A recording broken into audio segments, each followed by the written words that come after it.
சிவகாசி பட்டாசு விபத்து தொடர்பாக தற்போது 11 பேர் கைது செய்யப்பட்டிருக்கிறார்கள். இந்த சிவகாசி பட்டாசு விபத்தில் 3 பேர் பலியான சம்பவம் மிகுந்த சோகத்தை ஏற்படுத்தியிருந்தது. இந்த நிலையில் இந்த விபத்து தொடர்பாக 11 பேர் கைது செய்யப்பட்டிருக்கிறார்கள். விவரங்களோடு இணைகிறார் நமது செய்தியாளர் ராமசுந்தரம். வணக்கம் ராமசுந்தரம், தற்போது கைதாகி இருக்கக்கூடிய நபர்கள் தொடர்பான விவரங்கள். விருதுநகர் மாவட்டம் சிவகாசி அருகே உள்ள செங்கமலப்பட்டி பகுதியில தகர செட்டு அமைத்து சட்டவிரோதமாக பட்டாசு தயாரிப்பு மேற்கொண்ட போது இன்று காலை திடீரென அங்கு வெடி விபத்து ஏற்பட்டது. இந்த சம்பவத்துல மிகப்பெரிய அளவிலான புகைமூட்டம் உள்ளிட்டவைகள் ஏற்பட்டது. சம்பவம் குறித்து தகவல் அறிந்து சம்பவ இடத்திற்கு வந்த தீயணைப்பு துறையினர் மற்றும் போலீசார் அந்த சம்பவத்துல உள்ள நபர்களை மீட்கக்கூடிய பணியில் ஈடுபட்டார்கள்.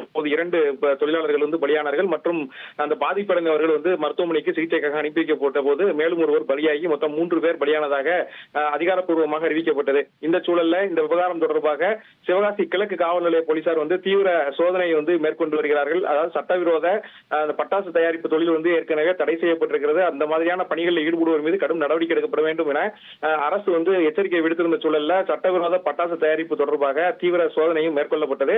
அந்த நிலையில கீழ திருத்தங்கள் பகுதியில சட்டவிரோதமாக தகர செட் அமைத்து பட்டாசு உற்பத்தியில ஈடுபட்டிருந்ததாக திருப்பதி, முத்துக்குமார், கணேசன், ஞானசேகரன், நாகார்ஜுன், ராஜசேகர், அந்தோணிராஜ் என 11 பேர் தற்போது கைது செய்யப்பட்டதோடு அவர்களிடமிருந்து பல லட்சம் மதிப்பிலான பட்டாசு மற்றும் பட்டாசுக்கான மூலப்பொருட்கள் பறிமுதல் செய்யப்பட்டிருக்கிறது.